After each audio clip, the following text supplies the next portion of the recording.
बिस्मिल्लाहिर्रहमानिर्रहीम और अस्सलाम वालेकुम। 15 फरवरी और पाकिस्तान में हफ्ते की दोपहर। आज अभी तक की अहम खबरें और मेरा तज्जिया।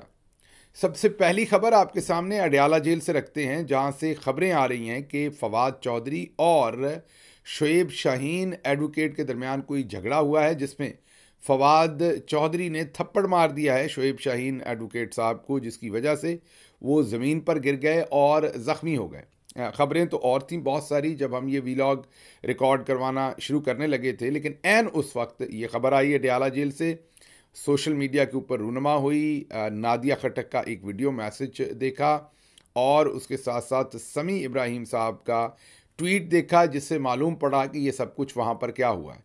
उसके अलावा ARY ने, एक्सप्रेस न्यूज़ ने, सभी ने इसे कवर किया और ARY न्यूज़ के जो नुमाइंदा थे उन्होंने बताया कि मामला कुछ यूँ हुआ कि जब शुएब शाहीन वहाँ पर खड़े थे, शायद अडयाला जेल के बाहर इंतज़ार कर रहे थे अंदर जाने के लिए, वहाँ पास से फवाद चौधरी गुज़रे और वहाँ कोई वकील साहब जो शुएब शाहीन के साथ खड़े थे, उनको फवाद चौधरी ने कहा कि तुम टाउट के साथ खड़े हो, गद्दार के साथ खड़े हो, जिस पर शुएब शाहीन साहब ने उन्हें वापस कहा कुछ, अब ये एग्जैक्टली नहीं पता कि क्या वापस कलमात अदा हुए दोनों के, जिस पर फवाद चौधरी साहब ने शुएब शाहीन साहब को थप्पड़ मार दिया। शुएब शाहीन साहब ज़मीन पर गिर गए, उनका हाथ ज़ख्मी हुआ। इस बारे में एक छोटा सा क्लिप जो है, वो जो एनी शाहिदा वहाँ पर नादिया खटक हैं, वो क्या कहती हैं, ये ज़रा सुनिए। बात कर रहे थे, इंतजार कर रहे थे अंदर अदालत में जाने के लिए, तो अचानक जो है वो फवाद चौधरी साहब बल्कि जा रहे थे, वो वापस आए, उन्होंने उनको मतलब मारा है और साथ ही बहुत जोर से गिराया है। शुक्र अल्हम्दुलिल्लाह कि उनकी हड्डी नहीं टूटी, बहुत ही जोर से गिरे और मैं थोड़ी दूर खड़ी थी, फिर उन्हें जाके वहां से उठाया है और उनके हाथों पे भी थोड़ा सा जख्म आया, लेकिन आपने सुन लिया। इसके साथ साथ समी इब्राहिम साहब का जो ट्वीट है वो भी तफसील बताता है कि वहाँ पर क्या हुआ। अफसोसनाक वाक़या है, बिल्कुल नहीं होना चाहिए, स्पेशली जबकि मुकदमा इमरान खान साहब से रिलेटेड है। और मेरा मशवरा तो यही होगा कि फवाद चौधरी साहब को तहम्मुल से काम लेना चाहिए और उसी तरह से सारी पार्टीज़ को, अगर कोई एक दूसरे के साथ इख्तलाफ है भी, तो वो ज़ुबानी कलामी उस इख्तलाफ को एक दूसरे तक पहुंचाइए, क्योंकि आप सियासत में हैं। इससे पहले भी अभी बल्कि मैं जियो टीवी के एक रिपोर्टर को देख रहा था, उन्होंने पोस्ट लगाई हुई थी, शायद वो जो माजी में फवाद चौधरी साहब ने थप्पड़ मारा था, एक तो समी इब्राहिम साहब को और दूसरा मुबशर लुकमान साहब को, शायद उसका जिक्र वो कर रहे थे। तो बहरहाल इन एनी केस मेरा तो मशवरा भी यही होगा और रिक्वेस्ट भी यही होगी कि हाथापाई से गुरेज़ किया जाए, और ये मुनासिब वक्त भी नहीं है। वैसे तो कोई भी मुनासिब वक्त नहीं होता इस काम का और ये कभी भी नहीं होना चाहिए, लेकिन इस वक्त जब इमरान खान जेल में हैं और वो जेल के अंदर ट्रायल फेस कर रहे हैं और जेल के बाहर इस तरह के मामलात होना जो है, ये किसी सूरत भी नेक नामी का बायस नहीं बन रहे।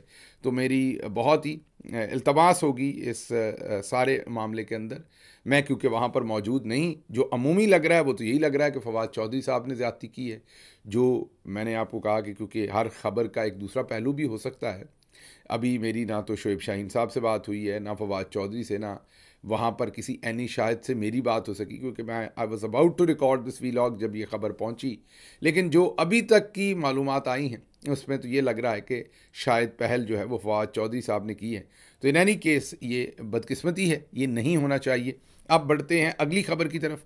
अगली खबर जो है वो चोलिस्तान से है। जी हाँ, मैं उसे ग्रीन पाकिस्तान कहूँगा, बढ़ता हुआ पंजाब कहूँगा, खुशहाल किसान कहूँगा।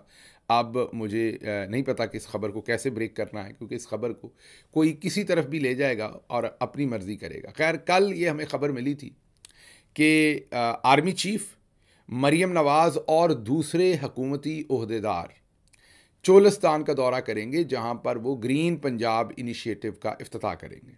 अब जब ये खबर मेरी नज़र से गुजरी तो ये खबर नॉर्मल नहीं थी। अब आप कहेंगे अब नॉर्मलिटी इसमें क्या थी? मैं क्योंकि प्राइम मिनिस्टर की मीडिया को हेड करता रहा हूँ, जब कोई भी डिग्नेटरी जो चीफ मिनिस्टर या प्राइम मिनिस्टर लेवल या आर्मी चीफ के लेवल की हो, तो फिर जो दूसरी बड़ी डिग्नेटरी है उसका जिक्र किया जाता है, बाकी जो हमनवा होते हैं उनका जिक्र नहीं किया जाता। मसलन आप कहीं पर भी आप ये नहीं कहेंगे कि नहीं सुनेंगे कि आसिफ अली जरदारी और शहबाज शरीफ और दूसरे अकाबरीन ने फ़लाँ चीज़ का इफ्तिताह किया। ख़बर बड़ी सीधी होगी कि वज़ीर आज़म ने फ़लाँ जगह पर फ़लाँ चीज़ का इफ्तिताह किया, उसमें यह नहीं होगा दूसरे रहनुमाओं ने इफ्तिताह किया। तो ये जो उस लाइन के अंदर एडिशन था, दूसरे रहनुमाओं ने इफ्तिताह किया, इफ्तिताह करेंगे चोलिस्तान, मरियम साहबा का नाम था, आर्मी चीफ का नाम था और साथ लिखा हुआ था दूसरे रहनुमा चोलिस्तान में ये करेंगे। तो मैं उसी टाइम काली चौंका कि ये खबर ऐसे क्यों बन रही है, दूसरे रहनुमा इसके अंदर क्यों आ रहे हैं। आज समझ आ रही है कि शायद उस खबर को कि आपको पता है कि बहुत सारे लोगों के जहन भी गंदे होते हैं, वो ख़बरों को खामखा गंदी शक्ल दे देते हैं। गंदी का मतलब है कि अपनी मर्ज़ी का रंग दे देते हैं। तो शायद उस रंग से बचने के लिए इस खबर के अंदर दूसरे रहनुमाओं का जिक्र किया गया। हालांकि आज जब मैंने फुटेज देखी तो वहाँ और कोई रहनुमा नहीं थे, दोनों साइड पे सबॉर्डिनेट्स थे। तो सबॉर्डिनेट्स के नाम जो हैं वो नहीं डाले जाते, मतलब वहाँ पर कोई ऐसे रहनुमा मौजूद नहीं थे कि कोई वहाँ शहबाज शरीफ भी थे, वहाँ पर कोई भी इन दोनों शख्सियात से ओहदे में रुतबे में कोई भी जो शख्सियत थी वो ऊपर नहीं थी। आर्मी चीफ थे और मरियम नवाज साहबा थी। वहाँ हुआ क्या कुछ वो तो आपके सामने रखते हैं। तो पहले तो मैं आपके सामने ये खबर रख रहा हूँ कि ये खबर कल कैसे आई और आज जब इसकी फुटेज सामने आई तो मुझे समझ आ गई कि ये बेसिकली जिसने भी कल की खबर जो है उसमें मोती परोए थे, वो इसलिए परोए थे कि वो खबर ऐसे नहीं जाने देना चाहते थे कि किसी जगह पर मरियम नवाज़ और आर्मी चीफ इकट्ठे किसी चीज़ का इफ्तिताह कर रहे हैं, और सिर्फ वो कर रहे हैं बल्कि वो उसमें हम नवा भी डाल रहे थे, मतलब कि दूसरे लोग भी डाल रहे थे ताकि डिल्यूट हो खबर और कोई इसको ये रंग ना दे कि सिर्फ मरियम नवाज साहबा और आर्मी चीफ जो है वो क्यों इफ्तिताह कर रहे हैं, बाकी रहनुमा वहाँ पर क्यों नहीं है। तो पहली बात तो इस खबर में ये थी। आज फिर जब ये खबर आई तो और भी बहुत सारी जहतें इसकी हमारे सामने खुली। अब जो मरियम साहबा की खबर आती है उसमें मरियम साहबा की, क्योंकि उनके बारे में ये कहा गया था, शहजाद अकबर साहब ने कहा था कि आर्मी चीफ समझते हैं कि वो तकरीर बहुत अच्छी करती हैं और अपने आप को कैरी बहुत अच्छा करती हैं।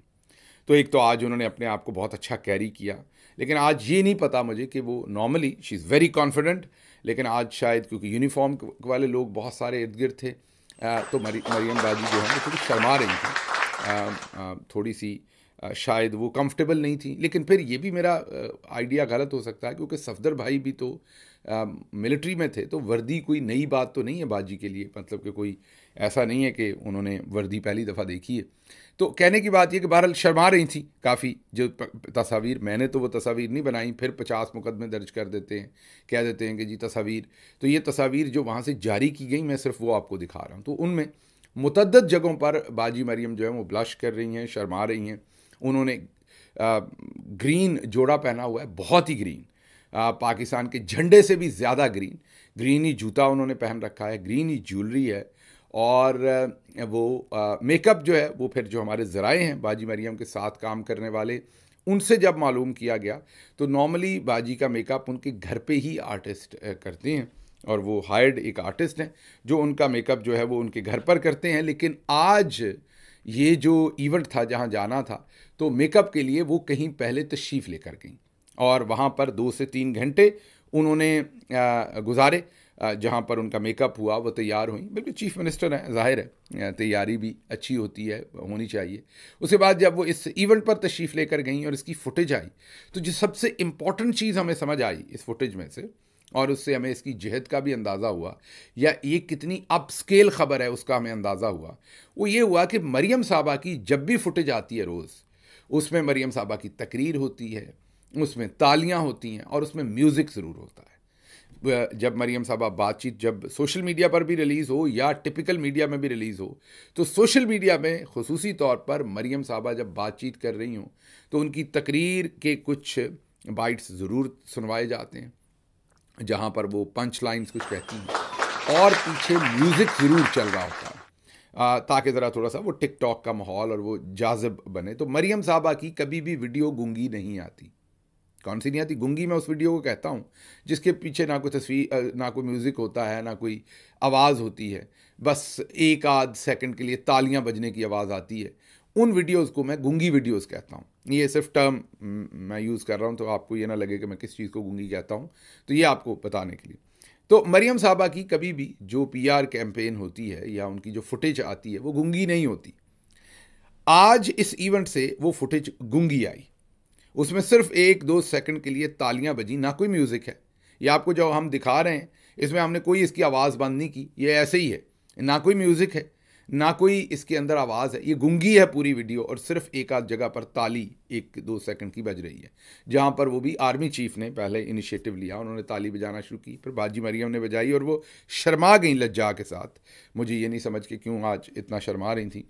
तो उन्होंने ग्रीन इनिशिएटिव का वहाँ पर शायद खजूरों का कोई बाग या दरख्त या बीज या खजूरों का कोई मामला था जिसका कोई इफ्तिताह वो कर रही थी, लेकिन फिर और भी बहुत कुछ उसमें नज़र आ रहा था। और आपको पता है कि क्योंकि हमारी मिलिट्री अब जो ग्रीन फार्म्स के नाम से एक ज़राअत भी कर रही है, किसानों का काम भी हमारी फ़ौज ने अब संभाल रखा है। और आपको पता है पंजाब गवर्नमेंट के अंदर एक लंबी चौड़ी 4 के 4.5 लाख एकड़ ज़मीन हाल ही में उन्होंने, पहले भी लाखों एकड़ है लेकिन हाल ही में एक्वायर की उन्होंने, जो जिस पर वो कॉर्पोरेट फार्मिंग करना चाहते हैं या कर रहे हैं, तो वो आपको पता है। और उसे SIFC के अंडर रखा गया है, क्योंकि कोई इन्वेस्टमेंट एज सच वैसे तो आई नहीं हमारे पास, तो SIFC के अंडर शायद हम वो कॉर्पोरेट फार्मिंग वगैरह करके कुछ इन्वेस्टमेंट दिखाना चाह रहे हैं। बहरहाल वहाँ पर बहुत सारी और चीज़ें भी थी। फिर अचानक बाजी मरियम चढ़ गई, जी हाँ, छलांग मारी और वो ऊपर चढ़ गई ट्रैक्टर जो वहाँ खड़ा था उसके ऊपर, और उन्होंने वो ट्रैक्टर चला के दिखाया। आर्मी चीफ बड़े महसूस हुए, खड़े रहे वो, और उन्होंने खड़े होकर देखा कि बाजी मरियम ट्रैक्टर पर चढ़ कर ट्रैक्टर कैसे चलाती हैं। तो बाजी मरियम ने थोड़ा सा ट्रैक्टर भी चलाया, उस पर भी तालियां बजी। और उसके अलावा जो फुटेज है उसमें बाजी मरियम बैठी हुई हैं और आर्मी चीफ बैठे हुए हैं, और बाकी तमाम जिनके बारे में दूसरे रहनुमा ख़बर में लिखा था वो मुझे कोई नज़र नहीं आए, सवाए वहाँ पर मरियम औरंगज़ेब। और फिर मैंने ख़बरों को तलाश करना शुरू किया कि क्या पहले जहाँ जहाँ मरियम औरंगज़ेब जाती हैं तो दूसरे रहनुमा लिखा जाता है। तो बाजी मरियम की कोई ख़बर जो है उसमें पहले मुझे ये लिखा हुआ नहीं मिला कि दूसरे रहनुमा भी साथ। बाजी मरियम का होता है कि वो इस चीज़ का इफ्तिताह करने जा रही हैं। अब आज था कि आर्मी चीफ बाजी मरियम, वज़ीर आला पंजाब मरियम नवाज़ और दूसरे रहनुमा, ये खसूसी तौर पर इसमें लफ्ज़ डाला गया था।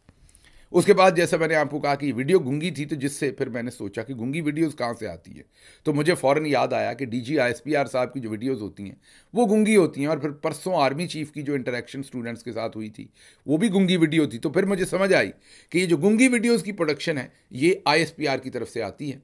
तो इसका मतलब ये हुआ कि ये जो वीडियो फुटेज जारी की गई है ये भी ISPR की तरफ से वीडियो फुटेज जो है वो जारी की गई है, इसलिए ये गूंगी है। अगर बाजी मरियम की तरफ से होती तो बाजी मरियम तो आपको पता है वैसे ही गूंगेपन के ऊपर बिलीव नहीं करती, वो तो लाउड है।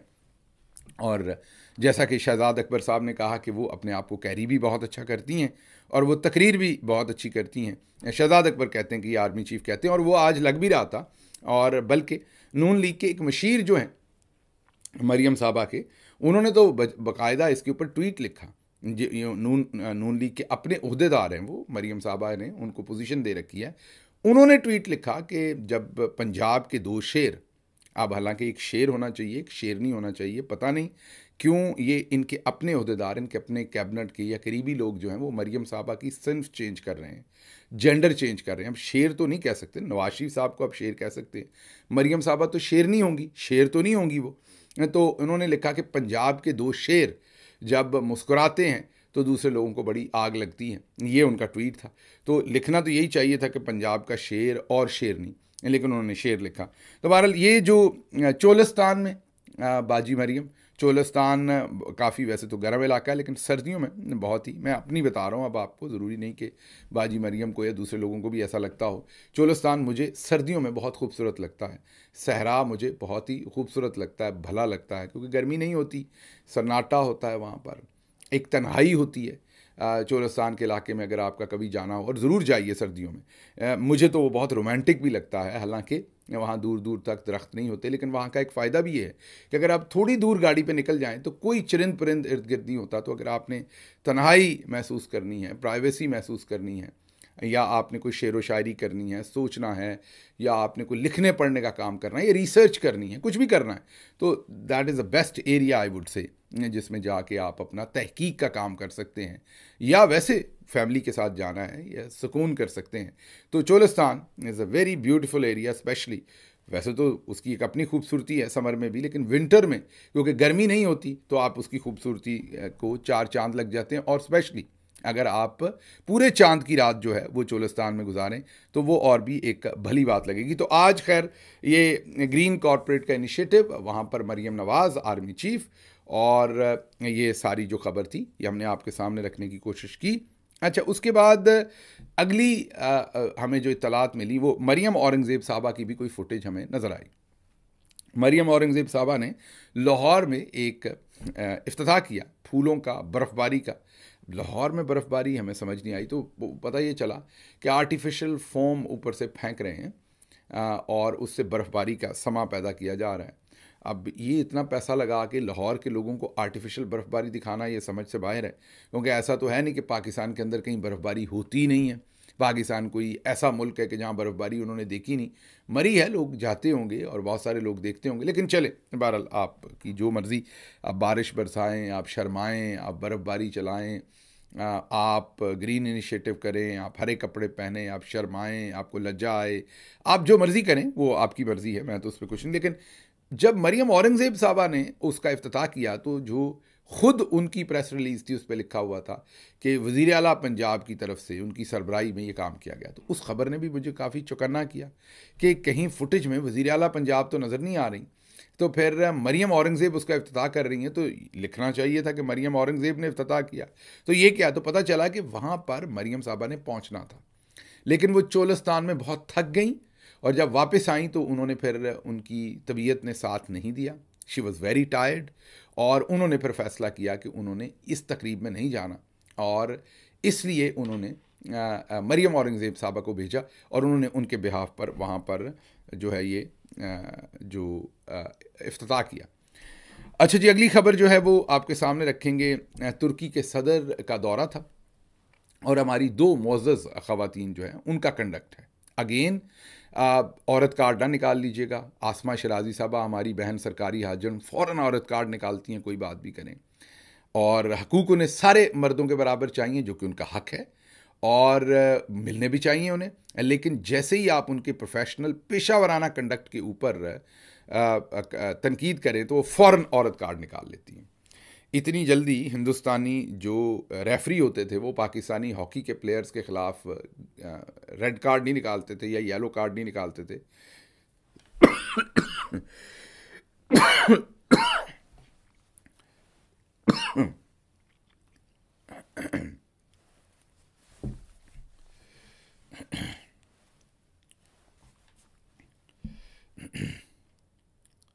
जितनी जल्दी ये औरत कार्ड बाहर निकाल लेती हैं, लेकिन बाहर औरत कार्ड बराए मेहरबानी ना निकालिएगा, मैं तो सिर्फ वैसे बता रहा हूँ कि ये हमारी ना ही वेस्टर्न कल्चर में ऐसे होता है, क्योंकि ख़वातीन का बहुत एहतराम है वेस्टर्न कल्चर में भी और ईस्टर्न कल्चर, हमारे कल्चर में भी। अब ये जो तस्वीर है इसमें तुर्की के सदर जो हैं वो आए हुए हैं और ग़ालिबन ये उस गाड़ी की तस्वीर है, अगर मैं गलत नहीं हूँ, कि जो शहबाज शरीफ को उन्होंने गिफ्ट की, और इसमें शहबाज शरीफ ख़ुद शायद वो गाड़ी चला रहे हैं और तुर्क सदर जो हैं वो फ्रंट सीट पे बैठे हैं, मुझे लग रहा है, आई कैन बी रॉन्ग।